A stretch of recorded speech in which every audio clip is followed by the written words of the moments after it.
The Supreme Court has dismissed the appeal filed by Rivers State Governor Siminalayi Fubara, challenging the State House of Assembly leadership headed by Martin Amehule. A five-man panel of the Apex Court, led by Wani Abaji, dismissed the appeal, awarding a a penalty against Fubara, payable to the Rivers State House of Assembly as the first respondent and Martin Amehule as the second respondent. The suit dismissal followed its withdrawal by Fubara's counsel, Yusuf Ali. The Rivers State Assembly has been plunged in a prolonged crisis since 2023, heightened by the defection of 27 lawmakers from the People's Democratic Party, PDP, to the All Progressives Congress, APC. This development led to contention over the House leadership, with the faction led by Amehule being challenged by a rival group loyal to Fubara and headed by Victor Okujombo. Consequently, Fubara has been conducting the business of the state in conjunction with the Okujombo faction while disregarding the Amehule group. However, this arrangement was flawed in October when the Court of Appeal in Abuja upheld the judgment of the Federal High Court that nullified the 800 billion naira 2024 budget passed by the pro-Fubara lawmakers. On Nigeria Today, we'll be discussing the judgment and what it means for the State House of Assembly leadership, the state government, and how it will impact on the people of the state. Thanks for joining us on Nigeria Today. I am Victoria Clinton.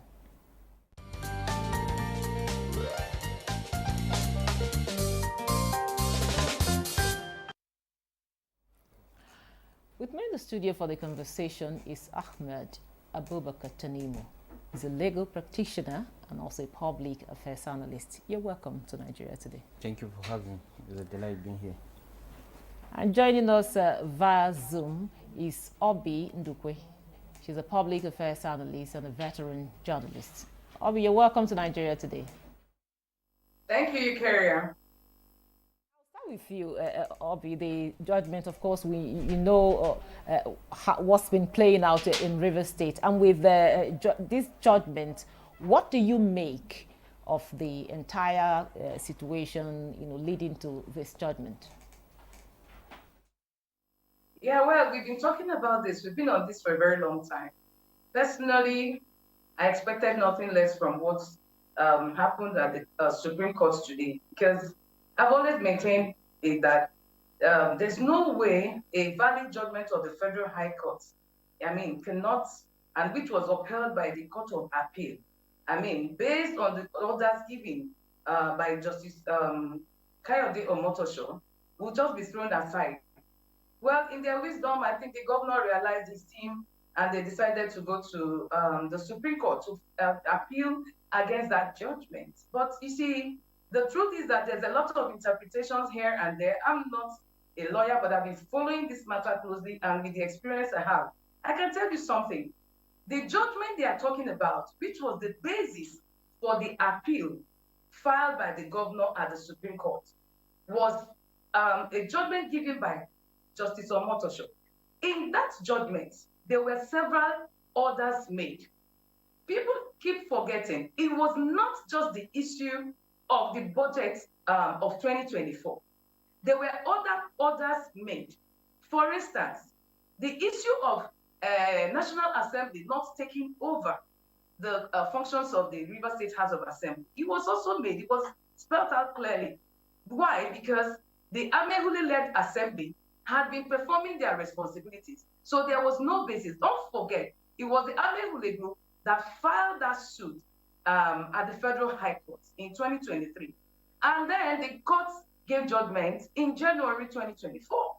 Now, in that same judgment, the court also gave the Amehule group the judgment that he remains the Speaker of the Rivers State House of Assembly. Now, people are talking about, oh no, they have defected. But the truth is that when the issue of defection came up by Right Honorable Edison Ahir, who had claimed to have taken over as Speaker when the so-called defection took place, the courts also looked at that issue. And then suddenly, Edison withdrew the processes. The governor also withdrew his process. So they were only left with the claims of Amehule. And based on that, the court gave the judgment and confirmed Amehule as the authentic speaker. When that matter went to the Court of Appeal, the Court of Appeal upheld the judgment of Omotosho on all those grounds. In fact, it also includes the fact that the governor had no budget. True, because the court said there's no way he would have presented the budget, not just to a four-man assembly. People are misunderstanding it. He stated it clearly in that 86-page judgment. He said that Edison was not the speaker. In the eyes of the law, he was never there. So there is no way the governor would have presented the budget to Edison. So that alone knocked off, and that was what the Court of Appeal also upheld. Going further, the court said that the remedy was for the governor to go and present the budget before Amehule and the 26 lawmakers. That's what the court ordered. But that didn't go down well with them. The governor, they went to the Court of Appeal. And the Court of Appeal, I remember one of the judges saying, we are not only going to back, but we are going to fight. We are going to give life to the judgment. And that it was improper for the governor, I don't want to use the exact words they used because it was kind of derogatory, that it was improper for the governor to disobey valid court order. And so the court upheld that judgment. Again, in that same judgment, which they went to appeal at the Supreme Court, the court also confirmed that the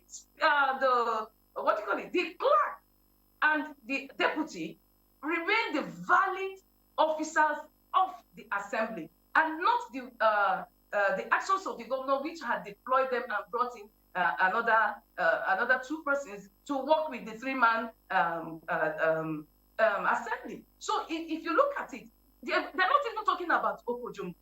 So now, when they got to court, after exhausting the 90 days window or whatever, the matter came up today, and then the lawyers advised the governor, withdraw our own appeal.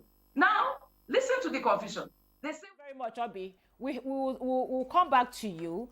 I know you have a lot to say. Now, to you, Tanimu, of course, Obi said earlier that she's not a lawyer, but you are the lawyer. So give us your own perspective on the I will align myself completely with what she has said. She's on track, and all the points she made mention. What played out in court today is that for every litigant, you have a right to withdraw a particular matter you are pursuing at any level. But if you look at it, the other party must have incurred costs, must have taken some certain steps in defending the same appeal or any action before the court. So as a kind of punishment, so that you will not waste the time of the court and the other party. So the court will now naturally, even though the other party did not ask for it, on its own, Somoto can award costs, so that if you are not sure of what you are doing next time, you don't need to come. But if you look at it, the fact in the issue is that what did they seek to protect in this instance case is not really about, as she said, it's a wider issues. We talk about the budget, we talk about the validity of having is it 3 against 27 members? 4 members. 4 members versus 27. So the court has variously, we have to put in summation of every other different litigation that has been going around and come up with what is at stake. What is at stake is that Rivers State have continued to subsist. We all know that if you don't have a budget approved for you, you can use the one of the previous year. And in any case, they've been using the ones that are the so-called one that was approved by the 4 members. And now changing the back of times, you have contractual obligation with other third parties. They don't even know what is happening. Now, Tanimu, with this judgment, what does it imply in terms of the budget? Yes. Now, explain to us, do they have a budget? You see, in the context of the law, You cannot put something on nothing and expect it to stand. They don't have a budget. But in reality, these are things that have been overtaken by events. Awards have been, contracts have been given, awards have been given, award letters, and payments have been made. So you going back to now set it aside. You know, the effect of this kind of judgment, it doesn't go to the merit of the case. What happened is that the other party decided not to proceed any longer. It would have been different if maybe the Supreme Court is giving judgment on the full merit, where every aspect of the issue at hand will be tackled individually. But for now, we will rely on what obtains at the Court of Appeal, which is against the interests of the governor. So the governor, for me, should make peace. Go back to the National Assembly. They still have time. They could, if 2024 is gone, they should make amends and present for 2025. Now, before we bring Obi back, you know, the budget we're talking about is the 2024 budget, and now we have it. We are about to, you know, start presenting the 2025 budget. Sure. Now, explain to us, does it mean that with this judgment, the governor is going to represent the budget of 2024 or the one of 2025? The point I'm trying to make is that ordinarily there should be consequential effects to the judgment, but who is going to do it? I don't think anybody will be more interested in it. There are things that have been overtaken by event. You don't want to now change the time, the clock of time. You just want to move ahead. If I'm in the governor's position, I think he should move ahead. All what has been done in 2024 can still be inculcated in 2025, but he should make a proper presentation before the complete house. He can even cure for what has happened in 2024, and they move on. The going about the litigation will not ordinarily resolve all political issues to fruition. Parties must still engage and they must still talk to one another. Now, back to you, Obi. With your vast knowledge of how politics play out in Rivers State, now with this judgment, how will this impact the political landscape of Rivers State? Yeah, well, different people want to interpret judgments the way they want. People on different sides, and then everybody wants to take what actually suits them, But it's not about sentiment. It's not about our own individual interpretations. It's about what the law says. Like the lawyer in the studio, he has said that it's been overtaken by events. And I asked, what has been overtaken by events? It's not the budget of 2024 it's the only thing that is contained in that appeal. There were other issues. There were other grounds which the governor lost. Now you are talking about presenting budget to the complete house, which means you are accepting that the judgment of the Federal High Court stands. You are also accepting that the Court of Appeal validation of that judgment also stands. Now let me tell you, when a court gives a judgment, it is only a higher court that can invalidate it. And if there's no other court that invalidates it, what it means is that that judgment still stands. And when people say it's been overtaken by events, let's even agree, assuming without conceding, that we are talking about only the 2024 budget. When was the judgment given? This same judgment you are appealing against was given in January 2024. Then we had not even started the judgment, the budget was not yet even enforced. So what are we talking about? So when people say, oh no, okay, let's move on. Let's move on means you're talking about a political solution. But at this time, I don't know if there's still room for that. So for the average Rivers man, it's actually where you decide to, pitch your tent. But it is not so. And I believe that by the time the Supreme Court completes, gives their judgment on the remaining issues, because I can tell you, out of 5 of that matter, 3 are also centered around this same issue. One thing that is clear today is that the leadership of Amehule has been confirmed. There's no other court order that has invalidated what Omotosho did and what the Court of Appeal has done. But I had always said in the past, instead of all these litigations, they could also meet and then find a way to resolve. Unfortunately, There are crisis entrepreneurs who will say, no, let's go ahead and go to court, we're going to win. So now the Supreme Court has said, when you withdraw your matter and it's not heard, it's as good as saying you have lost your listing. I am not a lawyer, but I can also refer you to the Court of Appeal judgment, where it was raised the issue of withdrawal, because don't forget that even ADC and the governor withdrew their processes from the Federal High Court. And so when the appeal court looked into that matter, it sustained the judgment of Omotosho, where it quoted in Iyoho versus Effiong 2007. It said, a decision of court not appealed against is deemed accepted by the party against whom the decision was entered and is therefore binding. So the decision of the court, the High Court and the Court of Appeal, is binding on the state government. People should not be taking it out of context. You talk about Budget 24. There were other issues. The issues remain that Martin is the leader. The National Assembly could not take over. There was no budget. There should be a presentation of the budget. That's where we now have that kind of the crisis, a kind of constitutional crisis. The question is, will the governor obey the court order that is binding on him?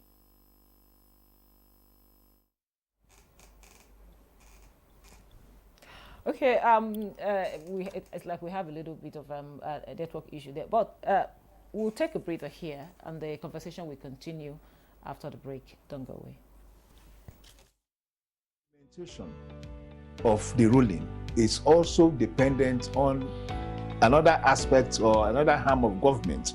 Nowhere in the world will allow, under digital economy, for banks not to be dispensing domestic currency in that economy. What will make this one different? We want to know what they do as occupation.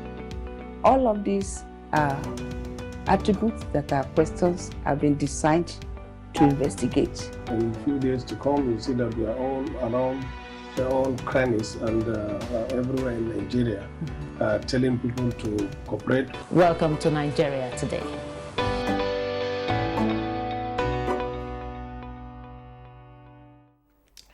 Welcome back. This is still Nigeria Today, and we are looking at the Supreme Court judgment on the Rivers State Assembly crisis. And of course, I have here with me a gentleman in the studio, and via Zoom we have a lady.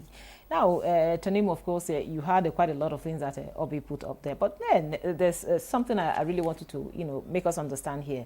There's that the counsel to the third and the 12th respondent, J.B. Dauda SAN, had called for dismissal of the case as against striking out. Now, we want to know, what's the difference between, you strike out or you dismiss? Okay, you see, when a case is dismissed, it means the case has come to its finality.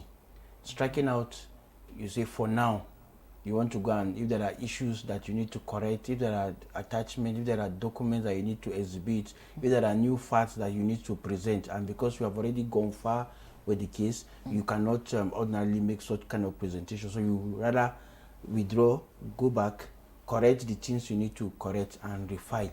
So in this instance case, the dismissal is like it puts a finality to it. Striking out, you can still come by way of an application to the same court that you have new grounds, you have cogent reasons, you have genuine reasons that the court should look at it and look at the matter from a different perspective based on the new issues, the new facts that you have been able to put together. I agree with what you said, that it has a lot, most times, most judgment has other consequential effect.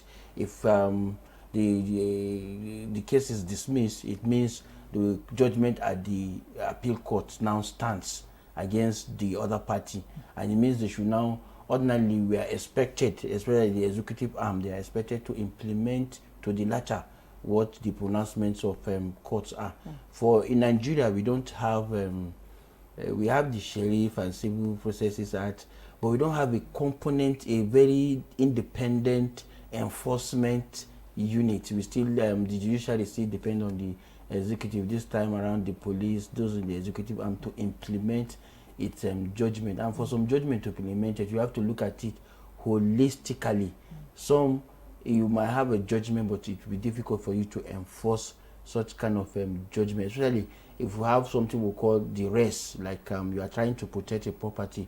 What happens if the property is destroyed? It means the res has been destroyed. There's no amount of judgment that will put it back to the exactitude of how it ought to be. So there are some judgments, we see the law is very logical. There are some judgment that no matter how beautiful it's couched, you cannot implement it to the fullest, but at least you give life and give effect. In this instance case, we know as a matter of fact that the 27 House of Assembly, State of Assembly members, they were all going back. They remain in their position. The governor needs to now look for a political solution, because routing all disagreements through the ambit of the judiciary to not really go well in terms of effective administration of this. That's why when I say we don't want the judiciary always to be dragged into, leaders should be able to lead by example and show good leadership and skills. We should reduce the level of litigation. It's not on every matter that you must litigate upon, and you want the judiciary to make pronouncement. As a leader, as a governor, you should be able to know. You might have disagreement with your political godfathers, but you could equally change the tide so that you have an administration that will reflect on the yearnings and as well. And judiciary will not be the opportunity, will not create that avenue. It's about reaching out. They all have their differences, but they could sit down and iron things out and so that the people of Rivers State and Nigeria in general will benefit from the dividends of democracy. Thank you very much. Now, I'll be back to you. You know, of course, you said quite a lot of things, you know, that's been playing out in Rivers State. Now, Tanimu has said the governor should look for a political solution. Do you see this happening in this case? You know, do you see a possibility where, you know, the governor and, of course, the other party will find a common ground to resolve this issue and let peace reign in Rivers State?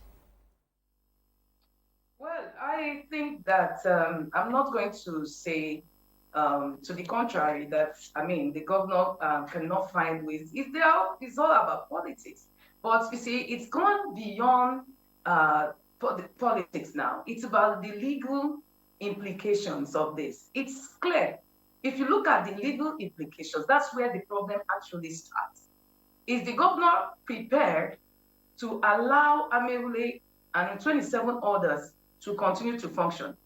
Don't forget that even by this withdrawal of his appeal against the judgment of the Federal High Court, what it also means is that every resolution passed by Amehule within the period stands.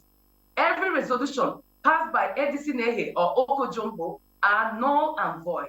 So you can see where the complications, the issue of clear budget presentation, screening of commissioners and the other appointees and all whatnot. So they are all a nullity. That's what it means. So it's a serious crisis situation, and which I had always preached that the political solution would be the best. But you see, like I said on another station, many people prefer the noise. People prefer, you know, a whole jumble of sound waves where something that does not have any taproot. But like I said, the law, at the end of the day, will favor those who have chosen the path of the law. They may not have very many people supporting them in the public domain because, you see, I'm sorry to say this, even some of the senior advocates who comment on these things do not have the facts of the matter. Some are just being economical with the truth. I have said it here. The appeal filed has nothing to do with just the budget of 2024. Thank you very much. That was Obi Ndukwe. She's a public affairs analyst and a veteran journalist. Thank you so much for your time and your contribution. And here in the studio, I have with me Ahmad Abubakar Tanimu, a legal practitioner and a public affairs analyst. Thank you so much for your time and your contribution. And thank you for being part of the program. Remember, Nigeria Today airs every weekday at 7:30 p.m. on NTA News 24. You can also check out this episode and others on www.youtube.com/NTA News 24 Hub. I'm Victoria Clinton. Goodbye.